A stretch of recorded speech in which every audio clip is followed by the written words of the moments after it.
ഇനി പത്തനംതിട്ടയിലും സ്ഥിതി വ്യത്യസ്തമേ അല്ല. കാട്ടുപന്നികളെ കൊണ്ട് പൊറുതിമുട്ടിയിരിക്കുകയാണ് അടൂർ സ്വദേശികളായ വയല ദേശക്കാർ. കാട്ടുപന്നി കുത്താൻ ഓടിക്കവേ കിണറ്റിൽ വീണ വീട്ടമ്മയെ 22 മണിക്കൂറുകൾക്ക് ശേഷം ഇന്നലെ ഉച്ചയ്ക്ക് 3 മണിയോടെയാണ് ഇവിടെ കണ്ടെത്തിയതും രക്ഷപ്പെടുത്തിയതും. 50 അടി ആഴമുള്ള കിണറ്റിൽ വീണെങ്കിലും 58-കാരി എലിസബത്തിന് കാര്യമായ ശാരീരിക പ്രശ്നങ്ങളില്ല. സംഭവ സ്ഥലത്ത് നിന്നും CK അഭിലാൽ ഇപ്പോൾ ചേരുന്നുണ്ട്. Abhilal, good morning.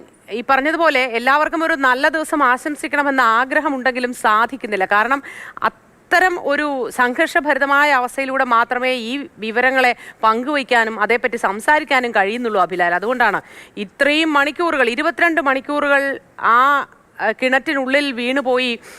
എന്നിട്ടും 58-കാരിക്ക് കാര്യമായ പരിക്കുകളില്ല എന്നതിൽ വളരെ ആശ്വാസമുണ്ട്. ആയുസിന്റെ ബലം എന്നേ പറയാൻ സാധിക്കൂ. പക്ഷേ എപ്പോഴും എല്ലാവർക്കും ഇതിങ്ങനെ ആവണമെന്നില്ല.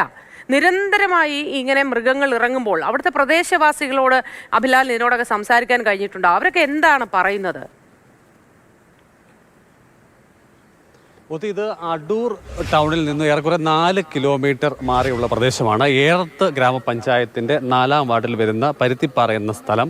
ഇവിടെ തിങ്കളാഴ്ച വൈകുന്നേരമാണ് പുല്ല് അറുത്തുകൊണ്ടിരുന്നത്. അതായത് അവരുടെ സ്വന്തം വീട്ടിൽ നിന്നും വിളിച്ചാൽ വിളി കേൾക്കുന്ന അകലത്തിലുള്ള ഒരു കാട് പിടിച്ച പ്രദേശമാണ്. ഇടിഞ്ഞ് വീഴാറായ അല്ലെങ്കിൽ ഇടിഞ്ഞു പോയ വീടിൻ്റെ ഭാഗങ്ങളുണ്ട്. ഏറെക്കാലമായി ഇവിടെ ആൾത്താമസമില്ലാത്ത ഒരു പ്രദേശമാണ്.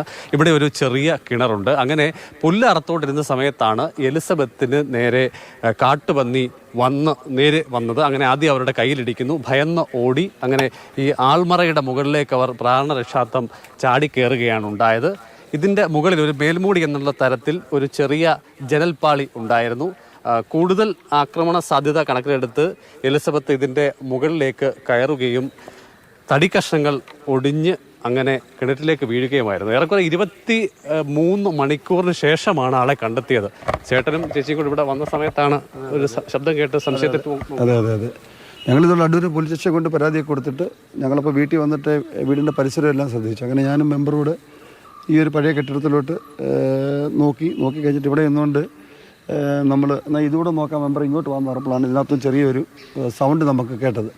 അങ്ങനെ ചെറിയ സൗണ്ട് കേട്ടതും ഞങ്ങൾ ഉടനെ തന്നെ വീണ്ടും രണ്ടാമത് വീണ്ടും നമ്മൾ ഈ പറയുന്നതിൻ്റെ കൂട്ട് ഇതിനകത്തോട്ട് വന്നിട്ട് നമ്മൾ നോക്കുമ്പോൾ ഇതെല്ലാം മൂടി വെച്ച് മറച്ചേക്കുക.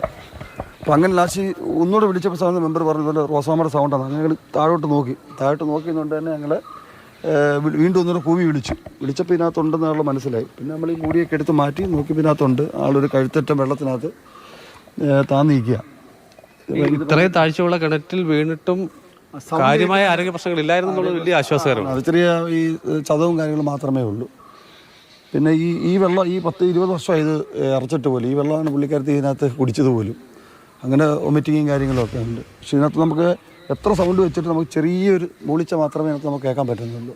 ആ ഒരു കാര്യം മാത്രമേ ഇതിനകത്ത് സത്യം പറഞ്ഞാൽ ഉള്ളൂ.